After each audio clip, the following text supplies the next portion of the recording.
Mga kaworski, so welcome back to my page. So share ko lang sa inyo yung aking mga experience pagdating sa pagmimekaniko. So sinishare ko, hindi ko sinasabing gawin nyo rin. Hindi ko sinasabing magaling ako. Hindi ko sinasabing ako ay tama. Okay? Based lang dito sa mga natututunan ko, kaya ako isinishare dito sa aking page.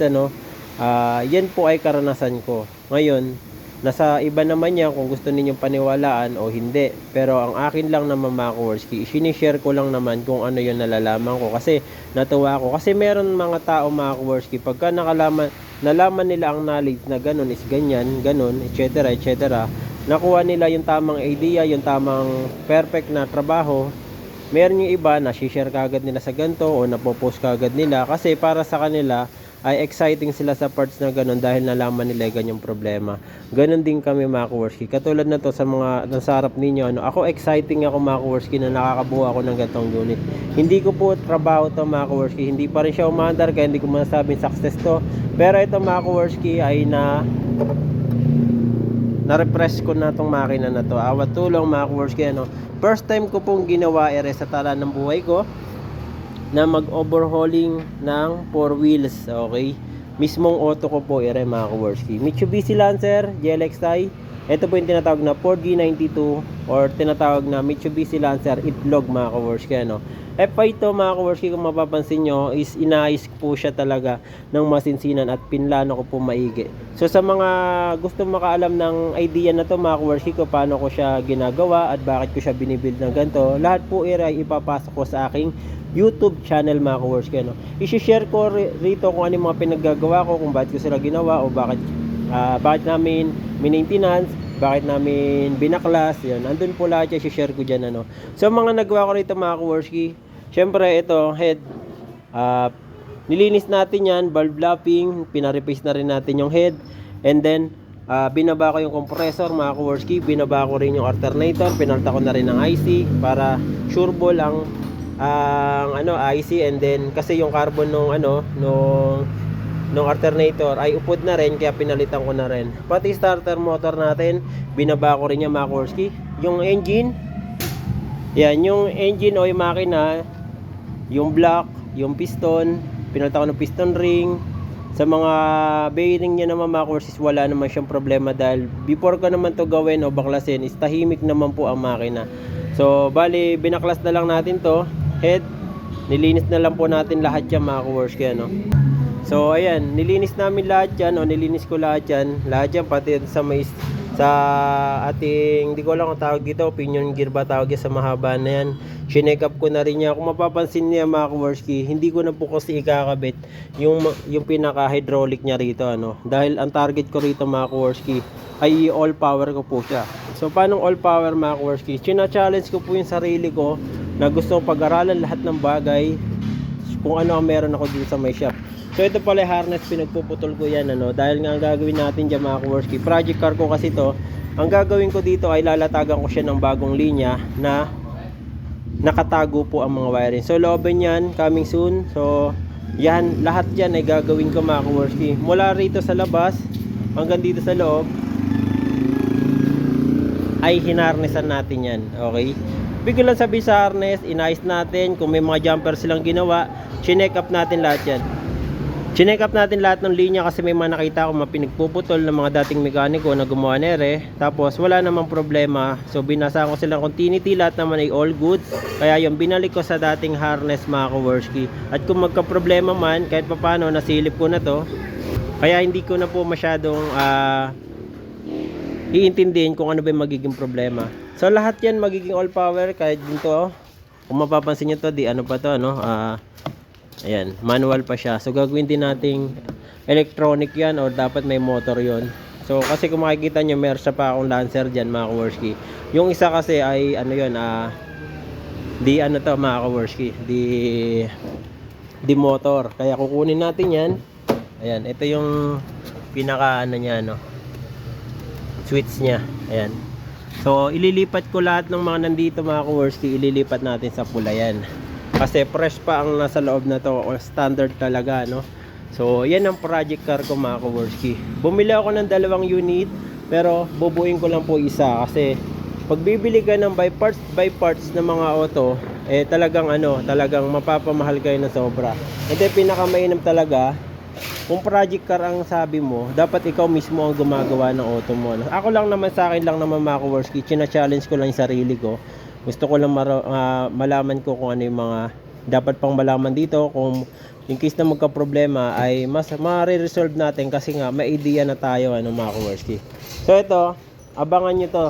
Kung ito ba yung mapapaandar ko, wala pa akong tinatawag na mekaniko para lang magpatulong sa kanila paano gawin. Kahit yung pagkakabit ng makina na to, kami lang po ang mga nagbuhat para maisalpak namin dito mga ka-Worski, At yung plano ko mga ka-Worski, tinanggal ko hydraulic. Ba't ko tinanggal? Kasi magpa-power steering ako. So nagpagawa na rin ako kay Kachamba, Kay Kachamba, si Kachamba mga ka-Worski, sa mga hindi nakakilala sa kanya, siya po yung gumagawa ng mga power steering, o yung tinatawag na electrical power steering, o EPS, yung electronic power steering. Mas the best kasi kung power steering natin ay electronic, kasi kung hydraulic, maganda rin naman ng hydraulic mga ka-Worski. Yun nga lang, pag nakasagad ka ng liko at hindi mo na control yung RPM, pwede kang mamatayan, So yun lang naman, base lang naman. Pero syempre kung sanay ka na mag-drive na manual, basic na lang sa iyon. Big ko lang sabi mga ka-Worski, pag naka-hydraulic kasi, kumakain ng load ng makina o ng bigat. Kasi nga yung hydraulic, bumibigat yung yung pump niya pag nakaliko tayo. Dahil nga tinutulak yung steering. Ayun, yung steering, pinion steering na yun, tinutulak niya kasi yan. Kaya ngayon tinanggal natin yon. So iminanual na lang natin yung mga ka-Worski. So naglagay na tayo ng konting oil tsaka konting grass lang mga ka-Worski, pero tinanggal ko na yung connection ng hydraulic. At kasi nga ang target ko rin is malinis to nang walang masyadong nakaborloloy na dyan na mga tube, yun ang target ko dyan, kaya wala na rito. And then bumili na lang ako ng sakto na belt para dito sa aking sasakyan. Ayan, para lang po timing na ng tama. Ito na yung timing nya. So nakakabit na rin namin yung timing belt. Goods na rin yan, na-start na rin namin to. Wala naman pong untog. Okay, and then na valve clearance na rin natin to. So sa Newton meter nga pala, ang pinainal ko do, kasi sa standard is 59 Newton meter. Ito ay ginawa nating so bali nag stage 1, stage 2, stage 3 hanggang stage 4 ako. Stage 1 ko mga ka-Worski, nag 29 Newton meter ako, and then sumunod 42 Newton meter, and then sumunod 56 Newton meter, and then pinainal ko siya sa 61 Newton meter. So bakit kailangan maraming stage ang gagawin pagdating sa pagpihit? Ang old model mga ka-Worski, based dun sa research natin, kasi pag old model na, lalo na kung may overheating problem, ingat-ingat tayo dahil sa pagpihit natin ng tornilyo baka maputol. Segunda mano, and then pinaka sikreto pagdating sa mga sa mga thread na ganito, katulad na to, makikita niyo mga ka-Worski, masyado na siyang marumi. Pagka ipinihit mo siya ng ganito karumi mga ka-Worski, is talaga naman magkakaproblema yung volts mo o yung Newton meter mo. Kaya before niya isalpak, dapat lahat yung sasalpakan ng thread doon sa may block, dapat malinis. Kagaya ng mga ganito, dapat yan nililinis yan maigi bago natin salpakan ng bagong bolts. And then susukatin natin yung angle ng pihit. Meron kasi katulad dito, naka-encounter ako dito ng pihit ko is halos kumalahati, pero sa sa stage 3 ko siya ginawa, pero stage 4 lahat naman is pantay-pantay na yung pihit ko, So mahalaga rin po na tinatansya natin yung pihit, dahil pag hindi natin natansya yung pihit, kahit nasabihin mo naka Newton meter ka, baka di mo napansin, tama, umigpit nga, nakailang ikot ka na.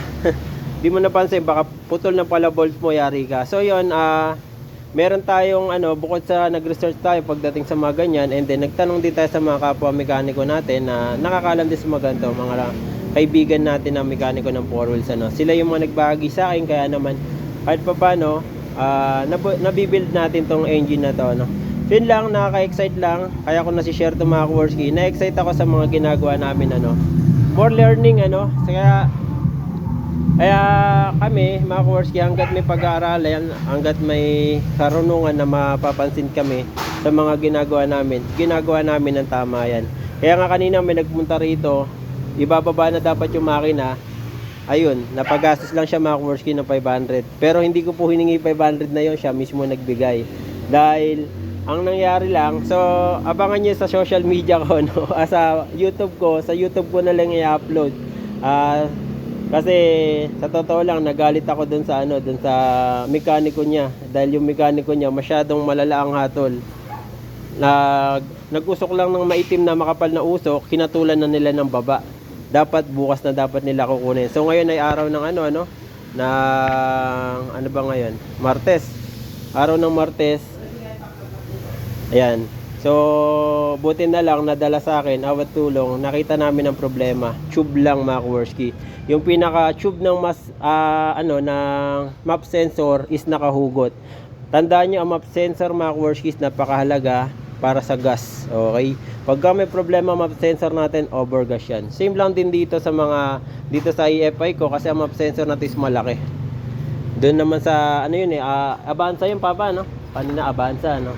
Yung Toyota Avanza yung kanina. Ayun, 1.5 engine. Ito po kasi 1.6 engine yung sa akin, mga Kowarski, ano. Buti na lang nadaan niya rito kasi nga napag-usapan namin, dahil ko dun sa sinabi ng mekaniko niya na umuusok lang ng itim, ipinapababa na. Nako, pinagre-ready siya ng 40,000, mga Kowarski. Tingnan nyo, nakagasla siya 500 pesos kanina. Tuwang-tuwa yung may-ari, awat tulong na nabuo yung So, panoorin nyo, mga Kowarski, sa YouTube channel ko kung paano nangyari doon, Ayan, so hanggang dito muna yung ating video. So, na-share ko lang sa inyo, mga Kowarski, mga ginagawa namin, Kung napapansin nyo, daw masyadong nag-upload dahil napaka-busy ko dito. Kaya sa mga nasa magpagawa, mga Kowarski, pasyal lang sa may shop. Open po kami lagi, Kaya sa mga pupunta rito, pasyal na lang po kayo. Maraming salamat. God bless you all sa inyong lahat. Alright.